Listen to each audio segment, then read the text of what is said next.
Subscribe करें और bell दबाएं ताकि कोई खबर रह न जाए।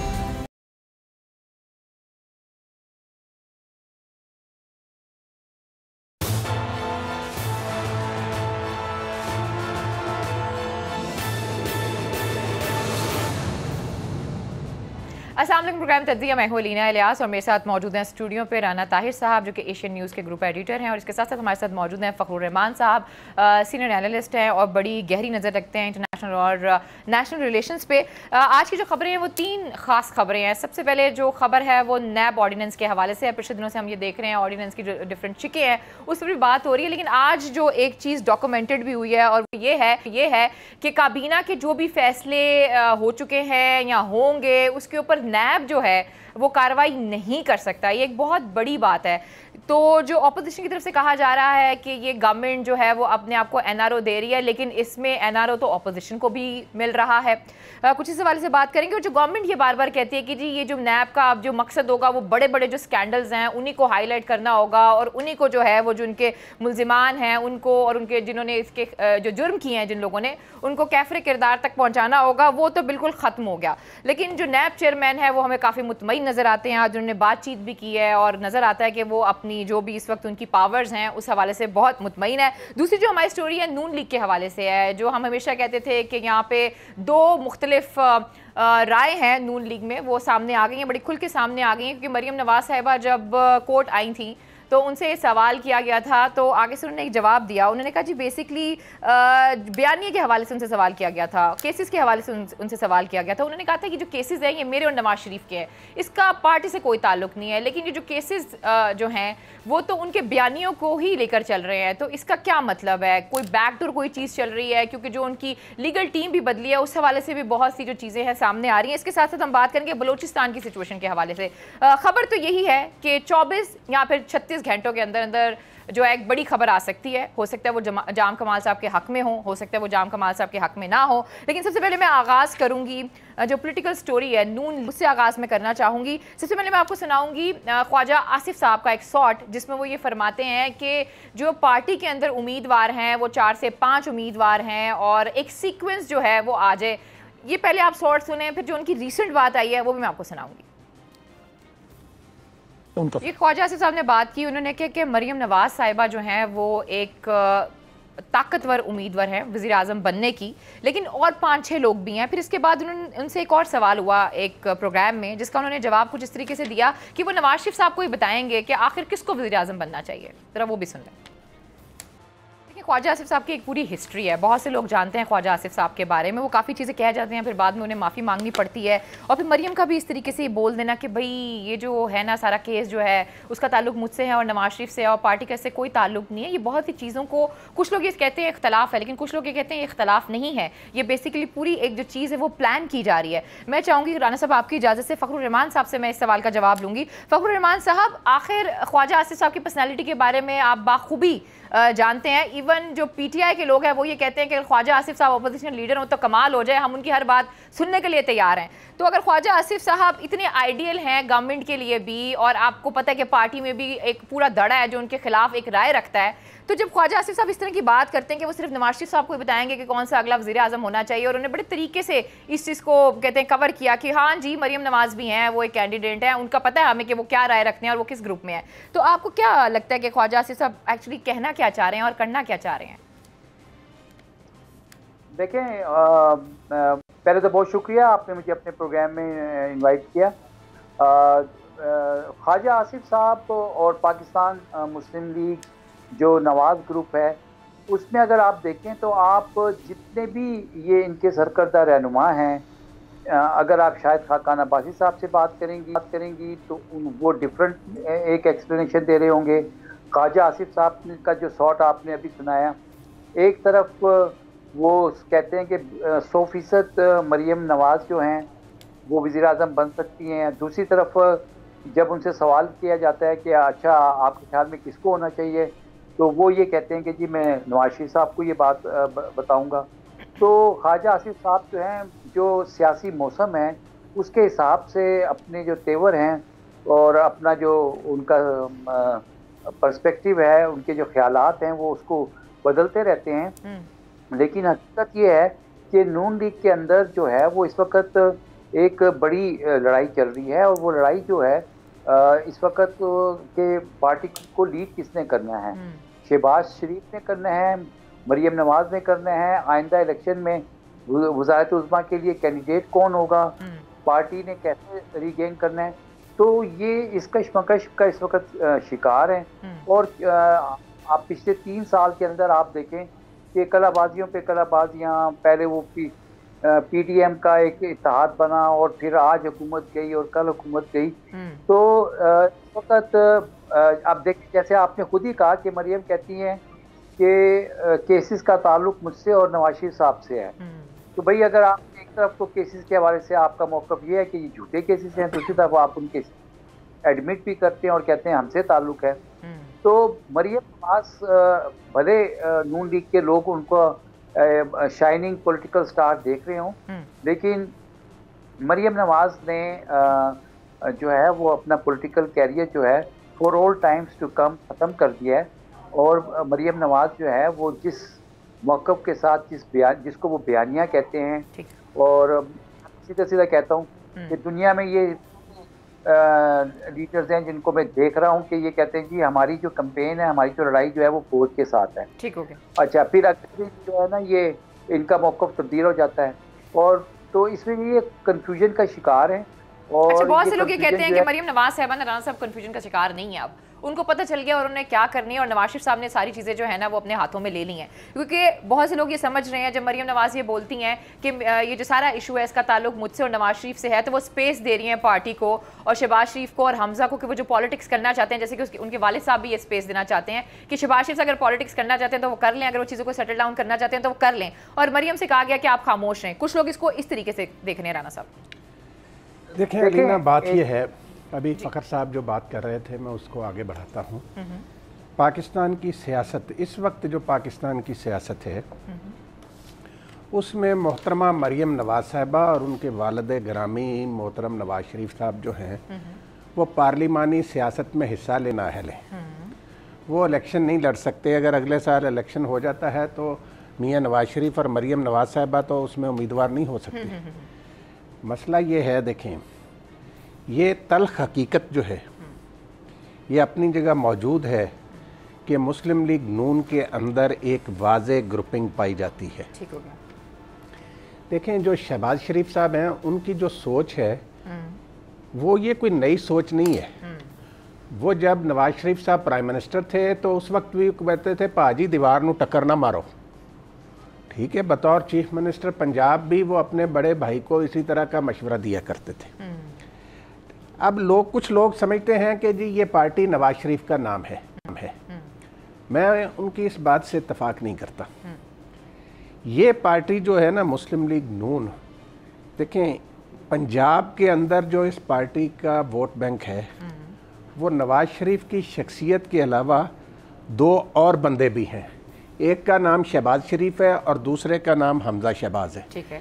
ये दोनों ने जिस तरीके से अपने अरकान असम्बली के काम किए पिछले 10 सालों में, जब शहबाज शरीफ साहब पंजाब के चीफ मिनिस्टर थे, उससे पहले भी 99 से पहले वो पंजाब के चीफ मिनिस्टर थे, तो अरकान असम्बली जो हैं, जो इलेक्टेबल्स हैं, उनकी नज़रें शहबाज शरीफ पर हैं। और मैं आपको बताऊं कि शहबाज शरीफ साहब ने ये जो जावेद लतीफ़ साहब को शोकाज नोटिस जारी हुआ, इस मामले में बड़ा सख्त स्टैंड लिया था। और अगर नवाज शरीफ साहब शोकाज नोटिस जारी करने की मंजूरी न देते तो शायद उसी वक्त पार्टी टूट जाती। अब ये जो मरियम नवाज साहिबा कह रही है ना कि ये मेरा मामला है या नवाज शरीफ का मामला है, ये सब झूठ है, इसमें कोई हकीकत नहीं है। अगर ये हकीकत होती तो जब नवाज शरीफ साहब सुप्रीम कोर्ट के हुक्म पर नाअहल हुए और वो एहतसाब अदालत में अपने केस की समाअत के लिए आते थे तो ये पूरी की पूरी शायद खाकान की काबीना जो थी वो वहाँ पे पहुँची हुई होती थी।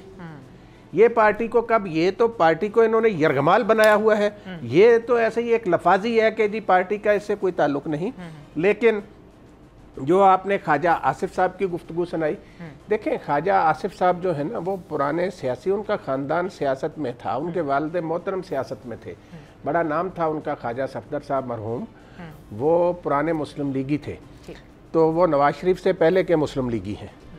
तो इसलिए ये उनकी राय जो है उसकी एक अपनी पसंद है, वो कहते हैं ऑपोजिशन लीडर नहीं, वो उस पार्टी को भी, अपनी पार्टी को भी पसंद है, वो पार्लिमानी लीडर है। देखिए नवाज शरीफ ने क्या तकसीम की, पार्टी का पार्लिमानी लीडर जो है उन्होंने ख्वाजा आसफ को बनाया कि किसी तरीके से शहबाज शरीफ और ख्वाजा आसफ में दूरियां पैदा हों। ठीक हो गया। तो इसलिए ये कहना कि ख्वाजा आसफ साहब इशारतन कनायतन बात करने के आदी हैं, वो बाज़ औक़ात इशारों में बहुत कुछ किया जाता है। मैं आपकी बात मान लेती हूँ, लेकिन मेरा आपसे एक सवाल है, जब हमजा शहबाज ये बोलते हैं कि फ्री एंड फेयर इलेक्शन होना चाहिए, तो इसका मतलब तो वही है जो मरियम नवाज बात करती हैं। वो तो इमरान खान भी कहते हैं की बात ना की जाए। इमरान खान ने 2018 का इलेक्शन फ्री और फेयर हुआ तो इमरान खान साहब का है ना, इमरान खान भी तो फ्री एंड फेयर इलेक्शन की बात कर रहे हैं ना। जी बिल्कुल कर रहे हैं, मैं तो ऑपोजिशन की बात कर रही हूं। आपने अब बात कर दी है ना फ्री एंड फेयर इलेक्शन की, तो फिर मुझे ये बात करने दें। आज देखें पीटीआई की पार्लिमानी पार्टी का इजलास था, उसमें इमरान खान ने एक वाज़ेह मैसेज दे दिया कि भाई आपसे जो हो सकता है कर लो, अगला इलेक्शन जो है वो इलेक्ट्रॉनिक वोटिंग मशीन पर होगा। उन्होंने अल्फाज जो इस्तेमाल किए हैं ना वो ये हैं, हर सूरत इलेक्ट्रॉनिक वोटिंग मशीन पर होगा।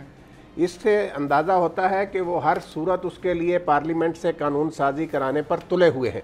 साथ ही उन्होंने ये भी कहा कि हम हर सूरत में ओवरसीज़ पाकिस्तानियों को वोट का हक देंगे। ठीक हो गया। तो इससे इमरान खान साहब की जो सोच है वो भी, जो यहाँ तक फ्री एंड फेयर इलेक्शन है ना, कौन सी पार्टी कहेगी कि फ्री एंड फेयर इलेक्शन नहीं होना चाहिए? ऑपोजिशन तो कहती है वो ओवरसीज पाकिस्तानियों के लिए इसलिए वोट का हक चाहते हैं क्योंकि उनको पता है कि पाकिस्तान में तो उनको वोट नहीं पड़ते। ऑपोजिशन तो ये बोलती है ना। ये तो ऑपोजिशन वाले जो है ना उनका अपना काम है। अभी आपने बात कर दी ये नैब ऑर्डिनेंस में तरमीम की, ठीक है, तो ये देखेंगे कि इसमें फायदा दोनों का ही होता है। फायदे तो सारे मिले हुए ना, ये तो मैं आपसे बोल रही हूँ। अच्छा अब जो बात है फ़खर साहब, मैं आपकी तरफ आऊँगी। मुझे ये बताएं कि बेसिकली जो मरियम नवाज साहिबा हैं उनके बारे में बहुत सी खबरें आ रही हैं, हो सकता है कि आने वाले दिनों में उनके लिए कुछ आसानियाँ पैदा की जाएँ, क्योंकि जिस तरह की जो दरख्वास्त है, जो अभी उन्होंने दरख्वास्त पेश की है, वो जिस तरीके से ड्राफ्ट हुई हुई है और जिन ग्राउंड पे वो हुई हुई है, हो सकता है कि उनके हक में कुछ लोग ये समझते हैं, कुछ लीगल एक्सपर्ट ये समझते हैं कि हो सकता है उनके हक में कुछ फैसले हो सकते हैं। जी फ़खर साहब। देखें, एक तो राना साहब ने बड़ी अच्छी बात की, मुझे भी करनी चाहिए थी कि मरियम जो है ना वो भी डिस्क्वालीफाइड हैं और नवाज शरीफ भी, वो तो फॉर लाइफ डिस्क्वालीफाइड हैं। तो इसलिए नवाज शरीफ साहब का तो कोई इशू ही नहीं है कि वो सियासत में हिस्सा ले सकते हैं, लेकिन मरियम डिस्क्वालीफाइड हैं। आप देखिए पिछले कई अरसे से मरियम नवाज और शहबाज शरीफ जो हैं वो मुल्क से बाहर जाने की कोशिश में लगे हुए हैं। तो क्योंकि मरियम नवाज को ये पता है कि वो डिस्क्वालीफाइड है और वो इलेक्शन नहीं लड़ सकती, और वो ये किसी भी सूरत में नहीं चाहेंगी कि जो है वो डिस्क्वालीफाइड हैं और फिर की जगह पे कोई और जो है पार्टी के अंदर से सामने आ जाए। तो के अंदर एक इस तरह भी कैफियत है, और मैं आपको ये भी बता रहा हूँ कि वो बहुत ज़्यादा उनके अंदर बेचैनी पाई जाती है। तो ये जो अभी आपने उनकी लेटेस्ट दरख्वास्त का जिक्र किया और इस हवाले से जो बात की है, मुझे जो है उनके बाहर जाने के जो मामलात हैं उसमें शायद कोई पेशरफ जो है ना वो हो जाए, लेकिन जो जिनका नाम वज़ीर आज़म इमरान खान है वो बहुत सख्त किस्म का मौक़िफ़ लेकर बैठे हुए हैं। और लास्ट में जब शहबाज शरीफ साहब मुल्क से बाहर जाने की कोशिश कर रहे थे और वज़ीर आज़म जो थे वो सऊदी अरब के दौरे पे गए थे, तो उन्होंने इस बात को एश्योर किया था कि शहबाज शरीफ किसी भी सूरत लाहौर एयरपोर्ट से जहाज़ में बैठ कर बाहर ना जाने पाएँ, और फिर ऐसा हुआ था और उन्होंने रोक दिया था। तो ये एक दफ़ा फिर से मुझे इस तरह की कोशिश होती देखिए आपने क्या वो बहुत ही सख्त जो है ना स्टांस लेकर बैठे हुए हैं, लेकिन बहुत से लोग ये कहते हैं उनका कौन सा जो है ना स्टांस वो सख्त है। सिर्फ मियां मोहम्मद नवाज शरीफ साहब की हद तक जो था उनका स्टांस सख्त था, बाकी अगर आप देख लें उनकी अपनी काबीना के जो बहुत से लोग हैं, जो बहुत से मुशीर हैं, उनका नाम आया है पेंडोरा पेपर्स के अंदर, उसके हवाले से कुछ भी नहीं है। इससे पहले कोई 7 से 8 इतने बड़े बड़े स्कैंडल्स हैं, उनके हवाले से कुछ भी नहीं है। तो ये जो सख्त मौक़िफ़ है ये सिर्फ इसी हद तक है। और जैसे कि अभी ये सारी चीज़ें हो रही हैं, अब आप देख लें जो आपका नैब का ऑर्डिनेंस आया है उसमें तो आपने अपने लिए भी सहूलत की है और आपने अपोजिशन के लिए भी सहूलत की है, क्योंकि फवाद चौधरी साहब खुद कहते हैं कि भाई ये जो अपोजिशन जो चाह रही थी ऑलमोस्ट वही चीज़ है, जब वो खुद अपने मुँह से ये मान रहे हैं। बस मसला ये हुआ कि खान साहब ने कहा था कि वो शहबाज शरीफ साहब से बात नहीं करेंगे, उसको बड़े तरीके से उन्होंने सदर के जरिए चीज़ों को, अब मैं मैनिपुलेट का लफ्ज़ तो नहीं कहूँगी, लेकिन मैनेज कर लिया। अब आप कहते हैं कि वो बड़े अपने मौक़िफ़ के ऊपर बड़े डटे हुए हैं, बड़े सख्त हैं, इन सारी चीज़ों को देख के तो नहीं हमें नज़र आता? देखें, इस वक्त नून लीग हो या पीपल्स पार्टी हो, उनके पास तो कोई इकोनॉमिक चार्टर है ही नहीं ना कि वो आवाम इस वक्त सबसे बड़ा मसला महंगाई का है, उसमें कोई रिलीफ दे सकें।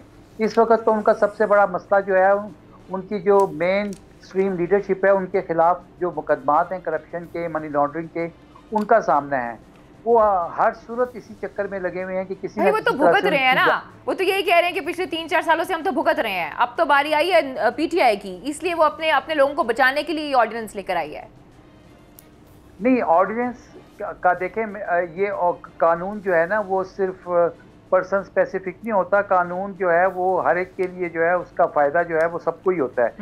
अभी तो इस कानून के हवाले से अगर उनका नून लीग का अगर रद्द-ए-अमल आप देखें और पीपल्स पार्टी का रद्द-ए-अमल देखें, कल तक वो बात कर रहे थे कि हम इस मामले को सुप्रीम कोर्ट में लेके जाएंगे, लेकिन जैसी ऐसा है अभी आप देखिए कि उनकी तरफ से इस तरह की कोई मूव सामने नहीं आ रही है। ठीक है ना। और उनको ये चाहिए था कि वो फौरी तौर पर कॉपी हासिल करते और सुप्रीम कोर्ट में चले जाते ऑर्डिनेंस की कॉपी लेकर, लेकिन अभी वो नहीं किए हैं।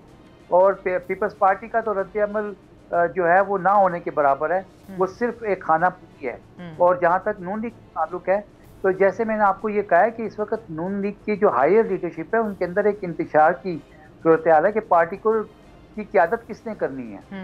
देखें, अगर आप शाहिद खाकान अब्बासी को देखें, ख्वाजा आसिफ को देखें, एहसन इकबाल साहब को देखें, राना सनाउल्लाह को देखें, हर एक के खिलाफ कोई ना कोई केस है और उन्होंने इस केस से बाइज्जत भरी जब तक वो नहीं होंगे तब तक उनके ऊपर ये तलवार लटकी रहेगी। और अब से पहले जो है ऐन मुमकिन है कि बहुत सारे मुकदमात का फैसला जो है वो हो जाए और फिर कौन इलेक्शन जीतेगा इनमें से। तो ये पाकिस्तान मुस्लिम लीग नून के अंदर जो है वो क़यादत का सबसे बड़ा मसला होगा, क्योंकि आइंदा जब इलेक्शन सर पर आ जाएंगे और फर्ज कर लीजिए कि ये जितनी भी मेन स्ट्रीम क़यादत है ये डिस्क्वालीफाई हो जाएगी, तो फिर लीड करेगा। तो ऐसे यही लगता है कि चौधरी निसार साहब जो हैं वो कहीं से इमर्ज हों और फिर नून लीग के अंदर बहुत सारे लोग जो हैं वो उनकी तरफ माइल हो जाएं, क्योंकि 35 साल का एक रिश्ता जो है वो पाकिस्तान मुस्लिम लीग के साथ जुड़ा हुआ है। वो तो जिस चीज़ से वो मना करते थे नवाज शरीफ साहब को कि आप जो मिलिट्री इस्टेब्लिशमेंट है उसके साथ आप टक्कर मत लें, वो उनको समझाते, लेकिन वो उनकी बात नहीं सुनते थे। तो जिन्होंने आगे करनी है वो चौधरी निसार साहब के साथ आइंदा इलेक्शन में हो सकता है उनकी बड़ी तादाद जो है उस तरफ शिफ्ट कर जाए। ये पाकिस्तान पॉलिटिक्स जो है उसका उतार चढ़ाव जो है वो चलता रहता है। जब इलेक्शन करीब आएंगे आप देखेंगे क्या सूरत हाल होती है।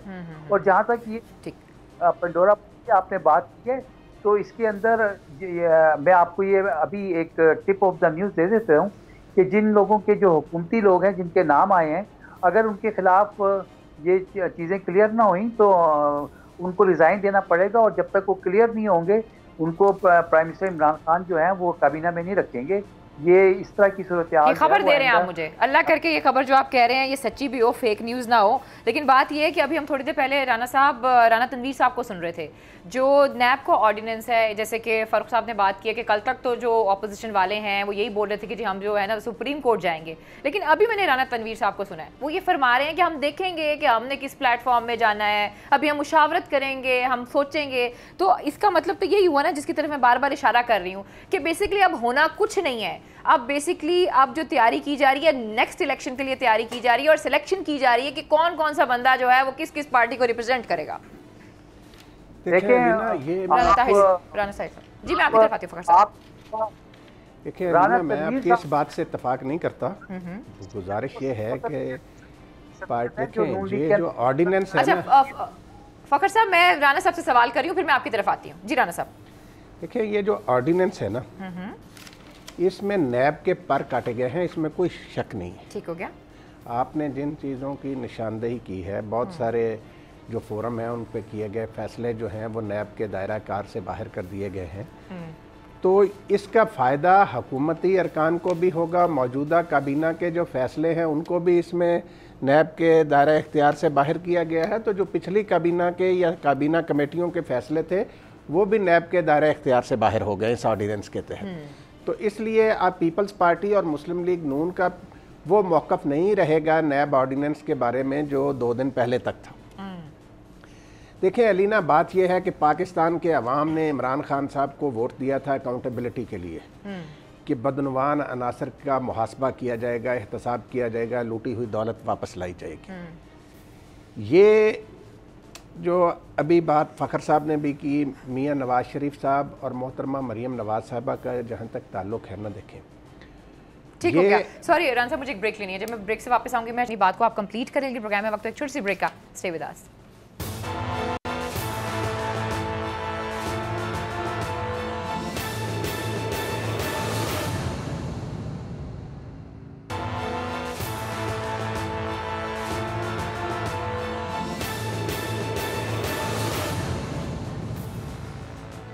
वेलकम बैक नाज़रीन, तब फिर आपको खुशामदीद कहते हैं। और ब्रेक पे जाने से पहले राना ताहिर साहब अपनी बात कर रहे थे, मैं चाहूँगी आप अपनी बात कंप्लीट करें, लेकिन मेरा एक सवाल भी ले लें। सवाल ये है, अभी फ़खर साहब ने कहा कि हो सकता है ये जो नई दरख्वास्त दी है मरीम साहिबा ने, कोई चांसेस बन सकते हैं कि शायद वो बाहर चली जाएँ। और इसके साथ साथ उन्होंने कहा कि एक और वो खबर दे रहे हैं, और ख़बर वो ये दे रहे हैं कि जिन जिन के ऊपर ये पेंडोरा पेपर्स के हवाले से चीज़ें सामने आई हैं, वो उनसे इमरान खान साहब उनसे इस्तीफ़े लेंगे। लेकिन बात ये है कि जो FBR है वो अपने बॉस के ख़िलाफ़ कार्रवाई करेगा। राना साहब देखें अलीना, बात यह है कि ये जो है ना, ये तो जब इंक्वायरी होगी, मामला सामने आएंगे, तो जो आपने आखिर में बात पूछी ये तो तब पता चलेगा। मैं जो बात कर रहा था वो थी नैब ऑर्डिनेंस के हवाले से। देखें, जहाँ तक मोहतरमा मरीम नवाज साहिबा के और उनके वालिद मोहतरम का ताल्लुक़ है, वो पाकिस्तान के अवाम ने भी उनका बयानिया जो है उसको सख्त नापसंद किया, और ख़ुद अब पार्टी के अंदर से आवाज़ें उठ रही हैं क्योंकि वो बयानिया पाकिस्तान के मफाद के ख़िलाफ़ है। इसकी एक पूरी लंबी तारीख है। मुस्लिम लीग नून एक बहुत बड़ी सियासी जमात है। वो सिर्फ नवाज शरीफ का नाम मुस्लिम लीग नून नहीं है। ये उस तरीके से जमात नहीं है कि भाई नवाज शरीफ साहब ने कोई अपना कट किया, 10 लोगों का एक पार्टी बना के तो वो मैदान में आ गए थे। ये इन लोगों ने नवाज शरीफ को लीडर बनाया था, जो मुस्लिम लीग नून के अरकान असम्बली हैं। वो अब ये समझते हैं कि नवाज शरीफ और मरीम नवाज साहिबा अपने आप को केसों से निकालने के लिए जिस हद तक जा रहे हैं, वो बयानिया ना पाकिस्तान के मफाद में है और ना पार्टी के मफाद में है। आज मैं फ़खर साहब ने तो बात की ना आपसे, जो खबर देने की, खबर मैं आपको देता हूँ। आप देखें, मैक्सिमम आपको 6 से 8 हफ्ते लगेंगे।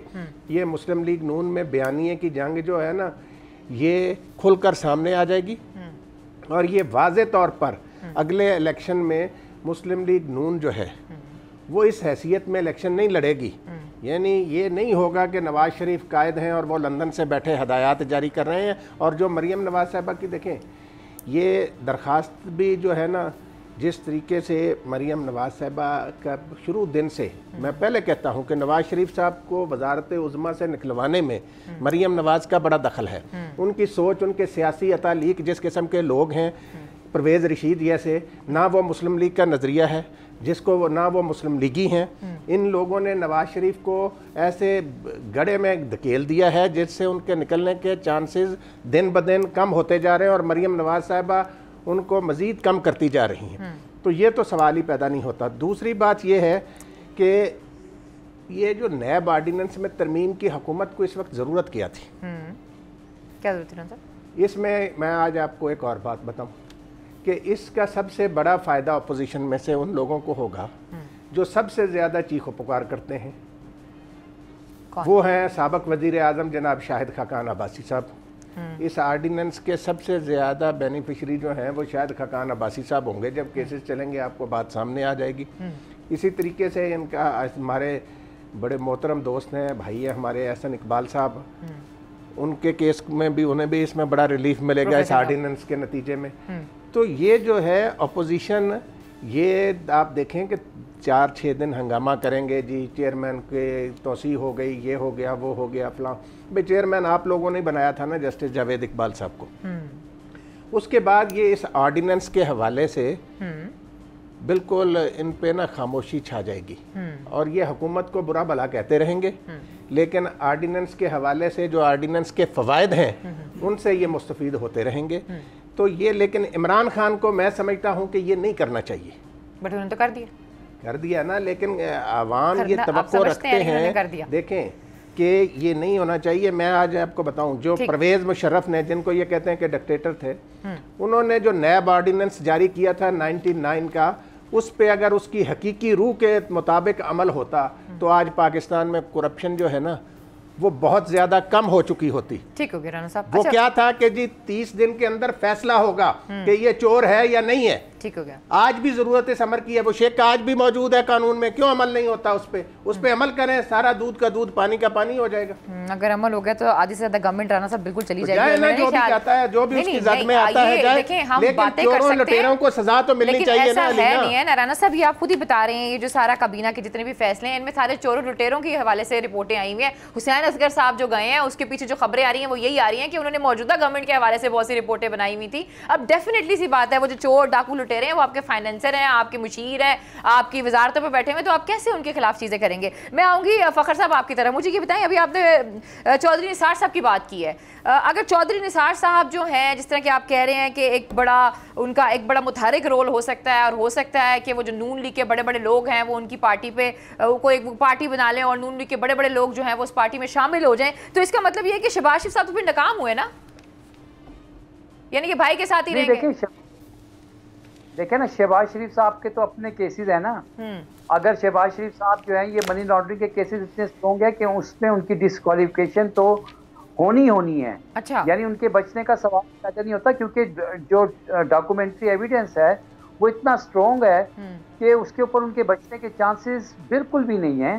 तो इसलिए उसके बाद में, जैसे मैंने आपको ये बताया ना कि एक तरफ जैसे राना साहब ने ये बिल्कुल बात दुरुस्त कही है कि जिस मौक़िफ़ को, जिस स्टांस को लेके मरियम नवाज जो थी वो चल रही थी, ठीक है ना, तो उसके बाद जो पार्टी की सूरत हाल बनी है वो कहाँ पहुंची है। तो इस तरह की सोच के साथ वो किसी भी सूरत जो है वो पूरी पार्टी को इलेक्शन में नहीं झोंक सकते, और इसके ऊपर इलेक्शन अगर किसी ने जीतना भी होगा तो वो नहीं जीत सकेगा।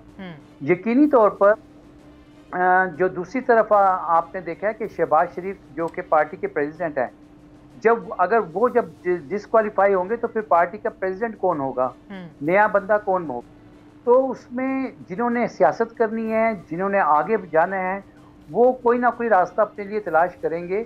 और चौधरी निसार जो थे, क्योंकि वो पार्टी से हट गए थे और उनका जो मौक़िफ़ था उसके ऊपर क्योंकि वो पसंद नहीं किया जा रहा था। जैसे मैं आपको बता रहा हूँ कि ये ख्वाजा आसिफ, ये ख्वाजा साद रफ़ीक और जो एहसन इकबाल हैं, ये वो ग्रुप था जो कि चौधरी निसार को नापसंद करता था, और इन्हीं की वजह से निसार जो थे वो साइड लाइन कर दिए गए थे।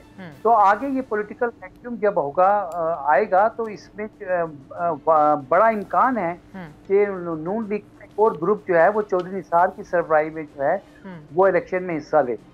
ये एक पॉसिबिलिटी है, और पाकिस्तान में ये नया पॉलिटिकल पार्टी का लॉन्च हो जाना या उस तरह का कोई चीज़ सामने आ जाना वो कोई इतनी बड़ी बात नहीं है। लेकिन राना साहब की मैं इस बात से बिल्कुल इत्तेफाक करता हूँ कि ये जो बयानिया इस वक्त इनके पास है, इसके तहत ये बिल्कुल भी इलेक्शन नहीं लड़ सकते, क्योंकि अवाम ने इसको बिल्कुल यकसर मुस्तरद कर दिया है। देखें, एक शख्स जो अपना इलेक्शन लड़ रहा है वो इसलिए नहीं लड़ेगा कि वो ये मौक़िफ़ नारे लगाएगा कि जी मैं तो फौज के खिलाफ लड़ रहा हूँ। उसका तो अवाम, उसने किस तरह से मदद करनी है, किस तरह से रिलीफ देना है अपने वोटर को, अपने हल्के को किस तरह से तरक्की देनी है, उसने वो बातें करनी है। तो वो इस तरह की चीज़ें नहीं आएगा। बेशक मरियम नवाज जितना मर्जी दावे करती रही कि जी नवाज शरीफ के बयानिए की कामयाबी हो गई और हमने ये कर दिया वो कर दिया, ये आप देखेंगे। और राना साहब बिल्कुल सही बात कह रहे हैं कि जब इलेक्शन करीब आएंगे तो ये सूरत हाल जो है ना यकसर तब्दील हो चुकी होगी। और मैं आपको ये बता रहा हूँ कि जो ख़ास तौर पे जिन लोगों के खिलाफ मुकदमात हैं, इनके खिलाफ अब जल्द फैसले भी आएंगे और इनकी डिस्क्वालिफिकेशन भी होगी। और शहबाज शरीफ साहब और शहबाज जो हैं वो इस वक्त उनका पॉलिटिकल कैरियर जो है वो एट स्टेक है, क्योंकि जो मनी लॉन्ड्रिंग का जो मुकदमा है वो काफ़ी स्ट्रॉन्ग है और अब काफ़ी हो चुका है। अब आइंदा आने वाले दिनों में जो है इनकी केसेस की जल्द समाअत होगी और जल्द एहतसाब अदालत से फैसला भी सामने आएगा। और जहाँ तक मरियम नवाज की अपनी अपीलों का ताल्लुक है, जैसे मैंने आपको कहा, ये माजी में भी कोशिश करती रही बाहर जाने की, तो ये जो इस तरह का स्टांस लेके ये अभी आई थी और हार्ड हिटिंग कर रही हैं, इनका बुनियादी मकसद ये है कि मैं किसी न किसी तरह से जो है एक ड्रामा चंद दिनों के बाद रचाऊं ताकि मीडिया में मेरी कवरेज हो। लेकिन अब हकीकत ये है कि इनका पॉलिटिकल कैरियर बिल्कुल ख़त्म है और इनका कोई सियासी मुस्तकबिल, ये मैं आपको बिल्कुल आज वाज़ेह तौर पर ये बात बता रहा हूँ।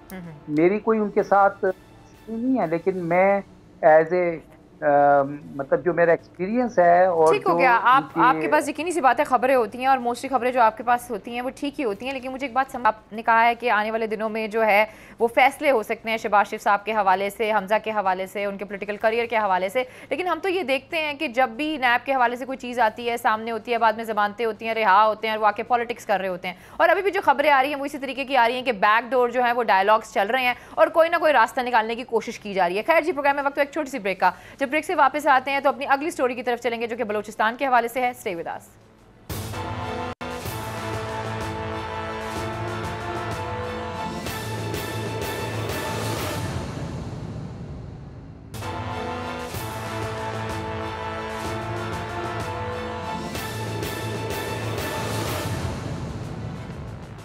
वेलकम बैक नाज़रीन। तो फिर आपको खुशामदीद कहते हैं और इस वक्त टेलीफोन लाइन पे हमारे साथ मौजूद हैं बलूचिस्तान के सूबाई वज़ीर खुराक अब्दुर्रहमान साहब। वो अपना इस्तीफ़ा तो दे चुके हैं, लेकिन अभी तक मेरे पास जो खबर है उनका इस्तीफ़ा अभी कबूल नहीं हुआ है। सबसे पहले उनसे जानने की कोशिश करेंगे कि अभी तक जो है ये आखिर डेडलॉक है क्यों, इस्तीफ़ा क्यों देना पड़ा। और इसके अलावा सादिक सिंजरानी साहब मुज़ाकरात कर रहे थे, उनकी भी बात नहीं सुनी जा रही है। फिर इस्लामाबाद में मुलाकातें होती हैं, उनका भी कोई हासिल नहीं होता। वजह क्या है अब्दुर्रहमान साहब? शुक्रिया। बुनियादी वजह मैं ये 2-3 दिन से जिस चैनल पे मैं जा रहा हूँ, मैं ये कहता हूँ कि बलूचिस्तान का सियासी, कबायली, पॉलिटिकल माहौल पूरे पाकिस्तान से अलग है। अब मेरी आवाज सही आ रही है ना? जी बिल्कुल आ रही है, आप बात करें अपनी। तो यहाँ पे कबायली निज़ाम भी है, पॉलिटिक्स भी है, पार्टियां भी हैं, सब चीज इन सबको साथ लेके चलना पड़ता है। तो जाम साहब 3 साल से, जाम साहब बहुत कदावर शख्सियत हैं, हमारे लिए बहुत काबिल एहतराम है। सबसे बड़ी खामी ये थी कि उनका एटीट्यूड जो था वो ना कबायली था ना पॉलिटिकल था। हम 3 साल से डे 1 से इसको कहते रहे कि जी इस पॉलिटिकल ऑफिस में आप बैठे हैं, ये पॉलिटिकल ऑफिस है, ना कि किसी डिक्टेटर का दफ्तर है। अच्छा, उसमें मतलब है हम एमपीए या मिनिस्टर थे, आप यकीन करें कि पूरा दिन हम बैठे होते थे कि अभी मुलाकात होती है, ये सीएसओ आ रहा है, ये प्रिंसिपल सेक्रेटरी आ रहा है जी, डीएस आ रहा है जी, ये सर आ रहा है। उसके बाद पता लगता था कि जी जाम सकते तो तशरीफ ले गए घर। अच्छा, वो हम मुंह लटका के वापस आ जाते। तो इस बारे में बार बार हमने इनको गुजारिश की कि मेहरबानी करके अपना रवैया तब्दील करें, लेकिन शायद वो इस मूड में नहीं थे। फिर मतलब इस सूबे की सियासत में बुनियादी चीज जो है ना, इज्जत, जिसको एटीट्यूड बोलते हैं ना जी, वो हर आदमी ये मांगता है, लेकिन ये नहीं डिलीवर कर सकता। फिर कुछ बैड गवर्नेंस की ये पोजीशन है कि कल आप पता करें किसी से भी कि जिना रोड के सिविल हॉस्पिटल के आगे एक खातून ने रोड के ऊपर, फुटपाथ के ऊपर बच्चे को जन्म दिया है, अस्पताल में एक्सेस नहीं। अच्छा, कल रात जलजला आया है, आप पता करें अरनाई दूसरी जगह पे कि हेलीकॉप्टर गए, पाक आर्मी को सलाम है कि उन्होंने रेस्क्यू किया उनको कोयटा और मुख्तलिफ। मतलब बुनियादी तौर पे एक जो जख्मी हो जाता है उसकी हद तक भी कोई सहूलत नहीं थी। अब जी फुटसाल बन रहे हैं जी, स्पोर्ट्स कॉम्प्लेक्स 1-1 अरब रुपए के। हमारे पास हॉस्पिटल, आप यकीन करें मेरा हल्का है 1,73,000 आबादी है उसकी, और आप यकीन करें कि टोटल मेरे हल्के में 2 बेड का हॉस्पिटल है सरकारी। तो ये चीजें हमने बारहा उसके अच्छा, कुछ दिन पहले ना मेरे साथ तर्जुमान बलूचिस्तान गवर्नमेंट मौजूद थे। जब उनसे ये सवाल किया गया तो उन्होंने कहा जाम कमाल साहब तो कहीं नहीं जा रहे। अब खबरें कुछ इस तरह की आ रही हैं कि 36 घंटे में या 24 घंटे में कोई बड़ी खबर आ सकती है। फिर उन्होंने एक और भी बात की, उन्होंने कहा कि बेसिकली अब जो वुज़रा हैं या जो अरकान हैं वो ये कहते हैं कि जाम कमाल साहब जो हैं वो उनसे घंटा 2-2 घंटे बात करते रहे। अब उन्होंने सुबह के बाकी काम भी तो करने हैं। नहीं ऐसे यही चीजें, तो मैं यही कहता हूं कि ये 2-2 घंटे हम कोई वहां पे जाके खुली कचहरियां तो नहीं लगा रहे थे, या इसको जो है ना हम वो एक महफिल जो दोस्तों की सकती है वो नहीं, अगर हम गए भी को काम लेके गए हैं और किसके पास इतना टाइम होता है कि अपने हल्के के लोगों को भी वो टाइम दे और फिर जाके मजलिसें और एक महफिलें गर्म करे, ऐसी बात नहीं है। ये नेगेटिव सोच में जा रहे हैं। मैं हमारे लिए काबिल एहतराम, मेरे पास वो अल्फाज नहीं कि मैं उनको अभी क्या कहूँ। मैं जो एक्सेसिबल चीफ मिनिस्टर हो और जो लोगों को समझे, अब फुटसाल या 1 अरब रुपए का 33 अरब रुपए, 33 डिस्ट्रिक्ट 34 डिस्ट्रिक्ट में 34, हमारे पास अगर ये 50 करोड़ का एक हॉस्पिटल भी बना। मेरे इलाके में मेरी वालदा वफात हुई तो पंजाब के वजीर आला ने आके मेहरबानी की है, मुझे हॉस्पिटल दिया, इसने 3 साल में मुझे नहीं दिया। उससे पहले तो जो सियासी हालात थे वो मैं अभी इधर कहाँ बयान करूं। तो आज के हिसाब से ये अक्सरियत खो चुका है, माइनॉरिटी में चला गया है, इसके पास 10 से 65 के अवान में। हम चाहते हैं कि मुनासिब, लेकिन ये मैं आपको बता दूं कि वो जो भी आने वाला चीफ मिनिस्टर, और इंशाल्लाह 24 घंटे 26 घंटे में जैसे आपने कहा, इंशाल्लाह अल्लाह बेहतर करेगा, इस सूबे पर रहम फरमाएगा। तो सवाल करना चाह रहे हैं जी राना साहब। रहमान साहब ये फरमाएं कि अगर जाम साहब जो हैं वो इस्तीफ़ा दे देते हैं या आप उनके खिलाफ अदम एतमाद की तहरीक मंजूर कराने में कामयाब हो जाते हैं तो जो नई हुकूमत होगी, ज़ाहिर है जैसे आपने खुद भी फरमाया कि उनके साथ कोई 10-11 लोग हैं, तो ये बाप पार्टी जो है ये तो तकसीम हो जाएगी। तो फिर आप किसके साथ मिलकर हुकूमत बनाएंगे और कौन आपका पार्लिमानी लीडर होगा? गुजारिश यही है कि यही हम ये चीज नहीं चाह रहे ना कि हम इतना जो उनको मोहलत बार बार दे रहे हैं। हम ये चाह रहे हैं कि जब एक इंसान अपनी अक्सरियत खो दे तो उसको स्टेप डाउन हो जाना चाहिए। दूसरी बात यह है कि ये बड़ी मेहनत से ये पार्टी बनी है। देखें, इससे 3 साल के अंदर अंदर 12 सेनेटर, 5 MNA, 24 MPA, ये तो मेहनत है। ये सीनियर लोगों की मेहनत है, मुखलिस लोगों की मेहनत है कि इस पार्टी को बनाया। अब वो एक -1 फार्मूले पर के ये ले जाए, आप अक्सरियत खो चुके हैं। 10-11 आदमी, 10-11 भी वो हैं जो हमारे साथ भी राब्ते में हैं। अच्छा, दूसरी बात यह है कि अगर ये स्टेप डाउन कर जाते हैं, हमें अदम एतमाद या एतमाद का वोट लेना या दूसरी चीजों की हमें जरूरत नहीं है। हम इनको भी साथ बिठा के इस बाप पार्टी के 24 मेंबरों में से किसी को भी हम जो हम समझेंगे कि वो इस सूबे के मुफाद में है, पाकिस्तान के मुफाद में है और एहतराम देने वाला है, एटीट्यूड वाला है, उसको हम वज़ीर आला मुंतखब करेंगे इंशाअल्लाह। बहुत बहुत शुक्रिया। वज़ीर खुराक, सूबाई वज़ीर खुराक हमारे साथ मौजूद है अब्दुर्रहमान साहब। फ़खरुर रहमान साहब, आप ज़रा इसके ऊपर ज़रा बात करेंगे। आपने सारी सिचुएशन सुनी है और मेरे पास तो ये खबर है, जो मसलन खबरें आ भी रही हैं, जिसमें ये कहा जा रहा है कि शायद ये हो सकता है कि जाम कमाल साहब जो है वो खुद ही इस्तीफ़ा दे दें।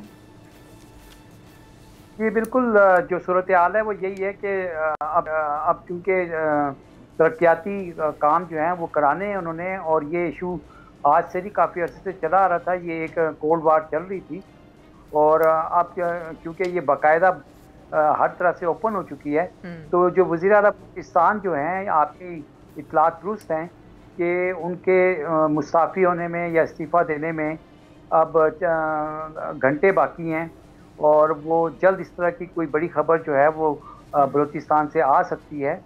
और जिस तरह से अभी अब्दुर्रहमान साहब भी जो कह रहे थे कि वो नहीं चाहते कि पार्टी तकसीम में और किसी और को वज़ीर आला जो है वो मुंतखब कर देंगे, तो बलूचिस्तान की सियासी सूरत हाल जो वो काफ़ी गंभीर है और वज़ीर आला बलूचिस्तान जो है वो तमाम तर मसालती कोशिशें कर चुके हैं जिसका अभी तक कोई पॉजिटिव रिजल्ट नहीं निकला।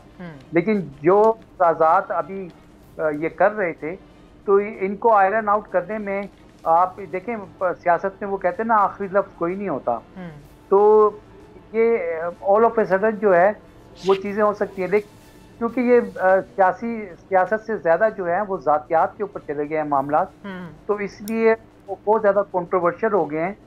तो पाकिस्तान के अंदर बहुत सारे लोग जो हैं वो जाम कमाल साहब के साथ बैठकर कोई बात नहीं करना चाहते, वो सिर्फ यही चाहते हैं इस्तीफा दें और साइड पर हो जाएं और फिर उनके जो मसाइल हैं वो नए वज़ीर आला आएँ और फिर उनके साथ बैठकर वो उनको तय करें और नए सिरे से जो है वो अपने जो बलूचिस्तान की सियासी सफ़र है उसका सफ़र जो है वो जारी रहे। तो जाम कमाल साहब के पास टाइम बहुत कम रह गया है। ये बात आपकी भी दुरुस्त है और मेरे पास भी इस तरह की इत्तला है। अच्छा राना साहब, आपने ये देख लिया, बात जो फ़खर साहब ने की है वो यही की है कि ज़ातियात ज़्यादा है। फिर जब भी हम बात करते हैं बलूचिस्तान की तो ट्राइब्स हैं, उनका एक अपना माइंड सेट है। लेकिन फॉर एग्जांपल एक सवाल जहन में आता है, जो नए वज़ीर आला साहब आएंगे, जिन भी चीज़ों की ये बात कर रहे थे अभी जो हमारे सूबाई वज़ीर साहब हैं कि भाई वहाँ पे जो बेड है, उसके वो जो अस्पताल है उसके ऊपर भी, उसके अंदर भी 2 बेड हॉस्पिटल है, ये तो एक तसलसल चला आ रहा है। और बलूचिस्तान में जो तरक्याती काम है वो हमारे सामने, और इसके अलावा भी बहुत से और भी इशूज़ हैं जिनका ताल्लुक हमारी सिक्योरिटी से है। तो थोड़ा इसके ऊपर रोशनी डालें कि सिर्फ ये ज़ातियात की बात है या वाकई कोई पोलिटिकल इशू है, क्योंकि सादिक संजरानी जैसी शख्सियत वहाँ पर मौजूद थी जो मुज़ाकरा चाहती थी कि कामयाब हो जाएं। इसके साथ साथ इस्लामाबाद में मुलाकातें होती हैं। देखें अलीना, बात यह है कि ये जो बाप पार्टी है ये मुख्तलिफ पार्टियों के लोगों ने मिलकर एक नई पार्टी बनाई। जी ऐसे ही जाम कमाल साहब जो हैं ये अब्दुर्रहमान साहब की ज़ाहिर है उनके साथ इख्तलाफात हैं, वो अपनी बात कर रहे थे। ये मैं नहीं समझता कि जाम कमाल साहब का रवैया उस तरह का होगा अपने अरकान असम्बली के साथ जो इसकी तरफ ये निशानदही कर रहे थे। वो भी एक सियासी ख़ानदान से ताल्लुक़ रखते हैं, उनके वालिद भी सियासत में थे, उनके दादा भी बलूचिस्तान की सियासत में बड़े सरगर्म थे। अब मसला ये है कि ये जो है, अब देखना ये है कि बाप पार्टी जो है ये मुतहद रहती है या नहीं, ये एक बड़ा सवाल है। और अगर बाप पार्टी मुतहद नहीं रहती ठीक हो गया तो फिर सबसे बड़ी अपोजिशन पार्टी जेयूआई है। वाइंड अप करना है जी। अच्छा जी, आज के प्रोग्राम से हम तीनों को इजाजत दीजिए, अपना बहुत ख्याल रखिए, अल्लाह ने के बाद।